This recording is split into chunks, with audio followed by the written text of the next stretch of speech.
सभी साथियों को राम राम नमस्कार। उम्मीद करता हूं आप सभी बहुत ही बढ़िया होंगे। इस वीडियो में हम बात करने वाले हैं इंडिया पोस्ट की न्यू वैकेंसी के बारे में, यानी भारतीय डाक की तरफ से न्यू वैकेंसी का नोटिफिकेशन निकाला है, जिसमें कुल 1899 पदों पर यह भर्ती निकाली गई है, जिसमें आपका sorting assistant, postal assistant and आपका पोस्टमैन, मेल गार्डन, एमटीएस जैसी वैकेंसीज यहां पे निकाली गई हैं, जिसके बारे में पूरी इंफॉर्मेशन आप सभी को मैं देने वाला हूं, जिसके लिए ऑल ओवर इंडिया से कैंडिडेट अप्लाई कर सकते हैं। तो आप सभी को पूरी इंफॉर्मेशन मिल जाएगी, क्योंकि इसका ऑफिशियल नोटिफिकेशन जारी हो चुका है। तो आप सभी को सारी चीजें मैं क्लियर करने वाला हूं। आप सभी के पास एक अच्छी अपॉर्चुनिटी है, परमानेंट गवर्नमेंट जॉब लेने की, अच्छी खासी सैलरी आप सभी को यहाँ पे मिलती है।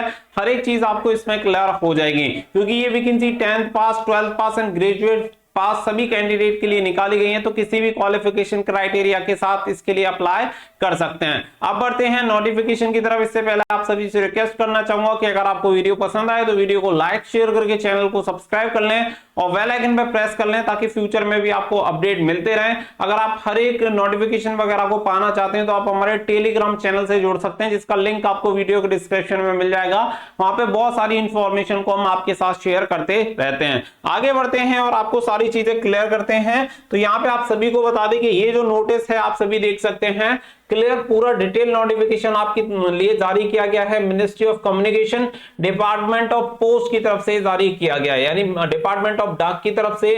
तो यहाँ पे नोटिस देख सकते हैं, डेटेड ऑन 8 नवंबर 2023 को ये नोटिस जारी किया गया है। तो आप सभी के लिए जैसे ही नोटिफिकेशन आया आप सभी को बता दिया गया, जिसमें ऑनलाइन एप्लीकेशन की डेट आप सभी को बताई गई है 10 नवंबर 2023 से आपके ऑनलाइन एप्लीकेशन फॉर्म स्टार्ट हो जाएंगे, और लास्ट डेट जो इसकी रहेगी वो 9 दिसंबर 2023 इसकी लास्ट डेट रहने वाली है। और इसकी फीस की जो पेमेंट की डेट रहेगी वो भी 9/12/2023 रहने वाली है। साथ ही में यहाँ पे अगर आपके एप्लीकेशन फॉर्म में कोई गलती हो जाती है तो आप करेक्शन भी कर सकते हैं। करेक्शन की डेट आप सभी की 10 दिसंबर से लेकर 14 दिसंबर 2023 तक रहेगी, यानी कि आप सभी को यहाँ पे 5 दिन का समय अपने फॉर्म में करेक्शन करने के लिए भी मिल जाता है। तो ये बहुत अच्छी बात यहाँ पे आप सभी को दी गई है। साथ ही में यहाँ पे आप देख सकते हैं, recruitment of the meritorious sport person in the department of the post in the cadre of the postal assistant, sorting assistant and the postman, mail guard and the multitasking staff की यहाँ पे वैकेंसी निकाली गई है। यानी कि ये जो पोस्ट है, postal assistant, sorting assistant, postman, mail guard and MTS की वैकेंसी है। सभी के लिए क्वालिफिकेशन क्राइटेरिया अलग अलग है, बट यहाँ पे आप सभी को बता दें कि इसके लिए आप सभी के पास स्पोर्ट्स में सर्टिफिकेट होना जरूरी है। अगर आपके पास किसी भी स्पोर्ट में आपके पास कोई सर्टिफिकेट है तो आप इसके लिए अप्लाई कर सकते हैं। सर्टिफिकेट किस लेवल का चाहिए वो सारी चीजें आप सभी को नोटिस में आगे क्लियर हो जाएंगी। अब जैसे कि यहाँ पे आप देख सकते हैं, ग्रुप सी के लिए वैकेंसी निकाली गई है, जिसमें आप सभी पोस्ट यहाँ पे देख सकते हैं, ऑलरेडी मैंने क्लियर कर दिए हैं। Postal assistant, sorting assistant and आपका postman, mail guard and multitasking MTS की ये वैकेंसी निकाली गई है, जिसके लिए अप्लाई करने का प्रोसेस आप सभी को बताया गया कि किसके तहत ये भर्ती निकाली गई है। जो भी आपका यहाँ पे ओएम नंबर वगैरह है डिपार्टमेंट ऑफ पर्सनल ट्रेनिंग का, वो आप सभी को यहाँ पे दिया गया है, जो कि आप यहाँ पे देख सकते हैं। इसके अलावा अगर हम बात करें यहाँ पे आपकी जो सैलरी होती है वो सैलरी आपको कितनी मिलती है, तो देखिए पोस्टल असिस्टेंट की जो सैलरी होती है लेवल 4 की सैलरी होती है 25,500 से 81,100 रुपए। साथ ही में आपकी सॉर्टिंग असिस्टेंट की भी सैलरी सेम होती है। पोस्टमैन के लिए लेवल 3 की सैलरी मिलती है 21,700 से 69,100, और मेल गार्ड के लिए जो सैलरी मिलती है वो भी लेवल 3 की मिलती है 21,700 से लेकर 69,100, और मल्टीटास्किंग स्टाफ के लिए आपकी सैलरी लेवल 1 की मिलती है, जिसमें 18,000 से लेकर 56,900 रुपए पर मंथ आपको सैलरी मिलती है। ये जो जॉब रहेगी वो परमानेंट गवर्नमेंट जॉब है, लाइफ टाइम तक आपकी जॉब रहेगी, यानी कि 60 ईयर तक जो जॉब रहती है वही वाला प्रोसीजर है। यहाँ पे आपको किसी भी तरीके का कोई भी डाउट नहीं होना चाहिए। सभी भत्ते वगैरह जो भी मिलते हैं वो सभी भत्ते वगैरह आप सभी को दिए जाते हैं। सेंट्रल गवर्नमेंट की जॉब होती है, सारी फैसिलिटीज आप सभी को यहाँ पे मिलती हैं। साथ ही में आप सभी को बताया गया कि जो आपकी वैकेंसीज हैं वो पोस्टल सर्किल वाइज आप सभी की जो होंगी वो आप सभी को बता दी गई है, जो कि एनेक्सर 1 में दी गई है। और आप सभी को बता देंगे टोटल जो वैकेंसीज की संख्या है वो कितनी है, 1,899 आपकी वैकेंसी निकाली गई है। अब इसके अलावा यहाँ पे आगे बात करें तो देखिए यहाँ पे एज लिमिट आप देख सकते हैं। एज लिमिट के बारे में आप सभी को बता दिया गया है, और जो आपकी क्रूशियल डेट होगी यानी जिससे आपकी उम्र की गणना होगी वो क्या रहेगी, वो आपकी लास्ट डेट है। और लास्ट डेट कितनी है, 9 दिसंबर 2023। तो 9 दिसंबर को आपकी उम्र की गणना की जाएगी। और पोस्टल असिस्टेंट के लिए आपकी उम्र 18 से 27, सॉर्टिंग असिस्टेंट के लिए 18 से 27, पोस्टमैन के लिए 18 से 27, मेल गार्ड के लिए 18 से 27 और एमटीएस के लिए 18 से 25। यानी कि एमटीएस को छोड़ के सभी पोस्ट के लिए आपका एज क्राइटेरिया 18 से 27 साल होना चाहिए। बट अगर आप एमटीएस की पोस्ट के लिए अप्लाई करते हैं तो यहाँ पे 18 से 25 आपका एज क्राइटेरिया होना चाहिए। साथ ही में यहाँ पे आप सभी को बता दें, जैसे कि अगर आप ओबीसी से बिलोंग करेंगे तो आपको 3 साल की आपको छूट मिल जाती है। अगर आप बिलोंग करते हैं एससी या एसटी से तो 5 साल की आपको उम्र सीमा में छूट मिल जाती है। इसके अकॉर्डिंग आप इसके लिए अप्लाई कर सकते हैं। यहाँ पे आप सभी को बताया गया है कि यहाँ पे एजुकेशन क्वालिफिकेशन आप सभी की क्या होनी चाहिए। तो देखिए यहाँ पे जैसे कि आप सभी की पोस्टल असिस्टेंट और सॉर्टिंग असिस्टेंट की जो वैकेंसी है, इसके लिए अप्लाई करने के लिए आप सभी के पास यहाँ पे बैचलर डिग्री होनी चाहिए, यानी कि ग्रेजुएशन आपकी कंप्लीट हो जानी चाहिए। जैसे कि मान के चलो आपने बीए कंप्लीट कर रखा हो, या फिर आपने बीकॉम कंप्लीट कर रखा हो, बीएससी कंप्लीट कर रखा हो, या कोई भी स्नातक डिग्री आपने कंप्लीट कर रखी हो, तो आप इसके लिए अप्लाई कर सकते हैं। साथ ही में आपको कंप्यूटर की नॉलेज होनी चाहिए, यानी कि कोई सर्टिफिकेट तो आपको नहीं चाहिए, लेकिन कंप्यूटर चलाना आपको यहाँ पे आना चाहिए। इसके अलावा जो सेकंड नंबर की पोस्ट है वो है आपकी पोस्टमैन और मेल गार्ड। तो इन दोनों पोस्ट के लिए सेम आपकी क्वालिफिकेशन है। इसी तरीके से पोस्टमैन एंड मेल गार्ड की भी सेम क्वालिफिकेशन क्राइटेरिया यहाँ पे रखा गया है कि 12th पास कैंडिडेट यहाँ पे इसके लिए अप्लाई कर सकते हैं। तो 12th पास केवल यहाँ पे मांगा गया है। इसके अलावा आप सभी को बता दें कि जहां के लिए भी आप अप्लाई करें, जैसे कि मान के चलो अगर आप किसी भी हिंदी राज्य के लिए अप्लाई करते हैं जहां की लोकल भाषा हिंदी है, तो आपको हिंदी भाषा की नॉलेज होनी चाहिए। यहाँ पे देख सकते हैं लोकल लैंग्वेज आप सभी को आनी चाहिए। You should have pass local language of the concern postal circle और division as one of the subject in the 10th standard. तो आपके पास 10th स्टैंडर्ड में वो सब्जेक्ट होना चाहिए। जैसे कि अगर हिंदी राज्य से आप अप्लाई कर रहे हैं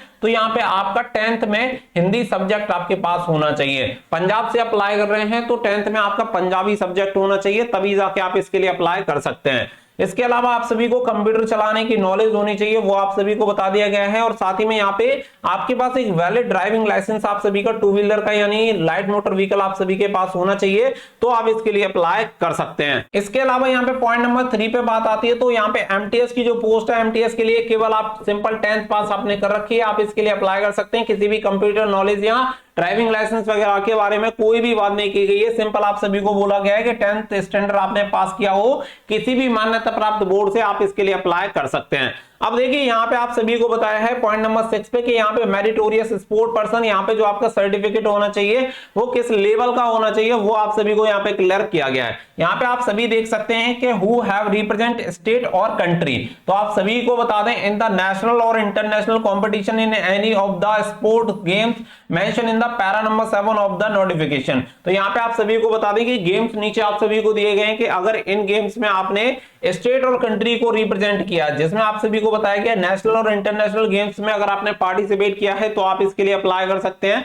साथ ही में यहाँ पे आप सभी को इसके अलावा एक और पॉइंट दिया गया है, पॉइंट नंबर 20, जिसमें आप सभी को बताया गया है कि अगर आपने रिप्रेजेंट किया है यूनिवर्सिटी को, तो university in the inter university जो आपके टूर्नामेंट्स होते हैं conduct by the inter university sports board, तो आप इसके लिए अप्लाई कर सकते हैं। गेम्स आप सभी को बता दिए गए हैं। सी पे आप सभी को दे रखा है कि अगर आपने रिप्रेजेंट किया स्टेट स्कूल टीम को या national sports game for school conducted by the all India school games federation, तो आप इसके लिए अप्लाई कर सकते हैं। इसके अलावा पॉइंट नंबर डी पे आप सभी को दिया गया है कि who have been awarded national award in the physical efficiency under the national physical efficiency drive. तो नेशनल जो फिजिकल इफिशिएंसी ड्राइव होता है, इसके अंदर अगर आप सभी को नेशनल अवार्ड मिला हुआ है तो भी आप अप्लाई कर सकते हैं। तो आपको ये क्लियर हो गया होगा कि आपके पास सर्टिफिकेट कौन सा होना चाहिए। तो मिनिमम जो आपके पास सर्टिफिकेट होना चाहिए वो स्टेट स्कूल टीम का आपके पास होना चाहिए, या फिर आपने इंटर यूनिवर्सिटी अगर आपने खेला हुआ है तो भी आप इसके लिए अप्लाई कर सकते हैं, या फिर आपके पास नेशनल इंटरनेशनल है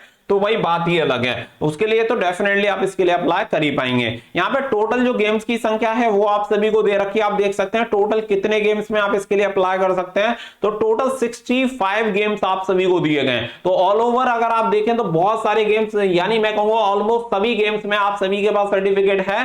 तो आप किसी भी गेम में आपके पास सर्टिफिकेट हो आप इसके लिए अप्लाई कर पाएंगे। ऑलमोस्ट आप देखेंगे तो सभी का नाम यहाँ पे आप सभी को देखने के लिए मिल जाएगा। इवन क्रिकेट जैसे गेम्स का भी यहाँ पे दे रखा है, तो हर एक किसी का आप सभी को देखने के लिए मिल जाएगा। ऑल ओवर 65 गेम्स यहाँ पे ऐड किए गए हैं। अगर इनमें आपके पास सर्टिफिकेट है तो आप इसके लिए अप्लाई कर सकते हैं। साथ ही में आप सभी को बताया गया कि अथॉरिटी ऑफ अवार्डिंग सर्टिफिकेट, तो किस अथॉरिटी से आप सभी को सर्टिफिकेट मिला होना चाहिए। वो आप सभी को बता रखा है कि इंटरनेशनल कंपटीशन लेवल का है, तो secretary of the national federation of the games concern से आपको मिला होना चाहिए। नेशनल कंपटीशन का बताया गया है, इंटर यूनिवर्सिटी टूर्नामेंट का बताया गया है और national sports games for school का बताया गया है। क्योंकि 4 तरीके के सर्टिफिकेट आप सभी के एक्सेप्टेबल हैं, तो चारों के लिए अथॉरिटी बता दी गई है कि कौन सी अथॉरिटी से आपके पास ये गेम का सर्टिफिकेट होना चाहिए। और साथ ही में यहाँ पे 5वां जो आपका है फिजिकल इफिशिएंसी ड्राइव, इसके लिए भी अगर आपके पास नेशनल लेवल का अवार्ड है जो कि ministry of education and social welfare से मिला आपको है, तो आप इसके लिए अप्लाई कर सकते हैं। अब अगर हम बात करें तो देखो, मैं आप सभी को एक चीज बोलूंगा कि गेम्स में अब बहुत ज्यादा स्कोप होने लगा है पहले के कंपैरेटिवली। अगर आप गेम्स वगैरह में पार्टिसिपेट करते हो और आप ये समझो कि अगर आपको एक सर्टिफिकेट भी मिल जाता है, तो सर्टिफिकेट की वैल्यू आप समझो कि एक अलग से आपके लिए वैकेंसी निकलती है। और अब आप देख रहे होंगे कि हर एक डिपार्टमेंट में आपको स्पोर्ट्स पर्सन के लिए अलग अलग वैकेंसीज देखने के लिए मिलती हैं, जो कि लगातार वैकेंसी निकाली जा रही है। तो अगर आप गेम्स वगैरह में पार्टिसिपेट करते हैं, इंटरेस्ट है, तो मैं तो यही कहूंगा कि आपको पार्टिसिपेट करना चाहिए, जिससे आपको काफी ज्यादा बेनिफिट मिलेगा। इवन मैं आपको कहूंगा गवर्नमेंट जॉब मिलना तो आपके लिए बहुत ज्यादा इजी हो जाएगा। यहाँ पे आप सभी को बताया गया मेथड ऑफ सिलेक्शन, आप सभी को बता दिया गया कि जो पैरा नंबर 4, 5, 6, 7 को फॉलो करेगा और इसके अकॉर्डिंग जो भी सर्टिफिकेट होंगे, प्रिस्क्राइब सर्टिफिकेट होंगे, वो इसके लिए अप्लाई कर सकता है। और अप्लाई करने के बाद यहाँ पे सारी चीजें आप सभी को बताई गई है कि कैसे कैसे आपकी जो मेरिट होगी वो आप सभी को प्रोवाइड होगी। तो यहाँ पे आप सभी को बता दें कि prepare only basis of information provide in the online application portal and no additional information shall be entertain in the offline mode. तो यहाँ पे जो भी डिटेल्स वगैरह आप सभी को देनी है, प्रोवाइड करानी है, वो सभी आप सभी को यहाँ पे ऑनलाइन ही देनी है। ऑफलाइन अगर आप भेजेंगे तो उसका कोई मतलब नहीं है। साथ ही में यहाँ पे प्रेफरेंस के बारे में आप सभी को बताया गया कि फर्स्ट प्रेफरेंस किसे मिलेगी, सेकंड प्रेफरेंस किसे मिलेगी, थर्ड प्रेफरेंस किसे मिलेगी। इस तरीके से आपकी जो प्रेफरेंस है वो भी आप सभी को बता रखी है। यहाँ पे डिस्क्वालिफिकेशन के बारे में कुछ चीजों को एलैबोरेट किया है, जो कि आप देख सकते हैं। अप्लाई करने के लिए आप सभी को बताया गया कि अप्लाई यहाँ पे कैसे कर सकते हैं, तो इसकी ऑफिशियल वेबसाइट आप सभी को यहाँ पे दे रखी है।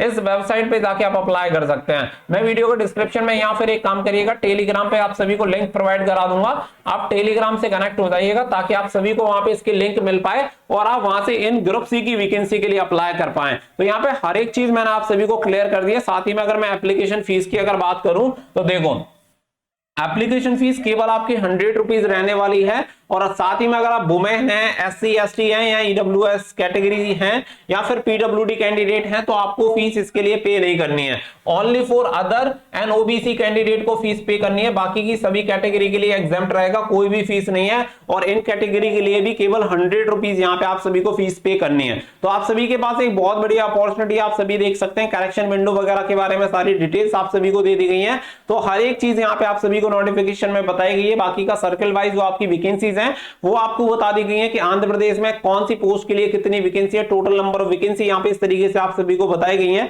तो आप यहाँ पे अपने स्टेट की वैकेंसी देख सकते हैं कि आपके स्टेट में टोटल कितनी वैकेंसी है, कौन से गेम में कितनी वैकेंसी निकाली गई है। तो इसके अकॉर्डिंग आप इसके लिए अप्लाई कर सकते हैं, जिससे कि आप सभी को क्लियर हो पाएगा कि मुझे इस वैकेंसी में अप्लाई करना है। तो सभी गेम्स का टोटल मिला के अगर आप देखेंगे तो यहाँ पे 1899 आपकी टोटल वैकेंसी हो जाती है 1899। तो इसके लिए आप अप्लाई कर पाएंगे। बाकी का आप सभी को ये सारी चीजें दे रखी है कि कौन सी भाषा की नॉलेज आपको होनी चाहिए।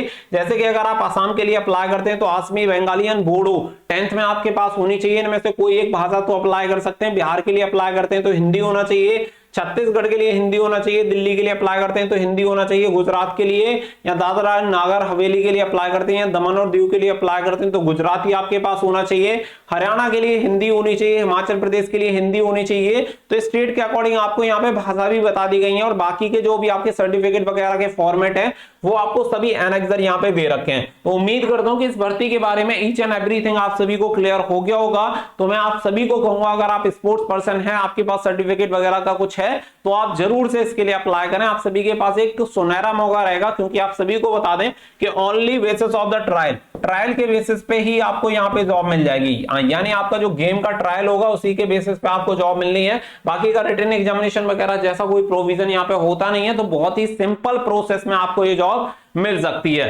आई होप आप सभी इस वीडियो को ज्यादा से ज्यादा शेयर जरूर करेंगे। हो सकता है कि आपकी हेल्प से किसी स्पोर्ट्स पर्सन को जॉब मिल जाए। अगर आप हैं तो बहुत अच्छी बात है, नहीं है तो अपने फ्रेंड सर्कल या रिलेटिव के साथ जरूर शेयर करें, ताकि कोई जरूरतमंद इसके लिए अप्लाई कर पाए। उम्मीद करता हूं वीडियो जरूर पसंद आई होगी। वीडियो पसंद आई हो तो वीडियो को लाइक और शेयर कर देना, चैनल को सब्सक्राइब कर लेना और टेलीग्राम चैनल से जुड़ जाना ताकि हर एक नोटिफिकेशन टाइम टू टाइम आप सभी तक पहुंचता रहे। मिलेंगे नेक्स्ट वीडियो में। So thank you for watching. जय हिंद, जय भारत।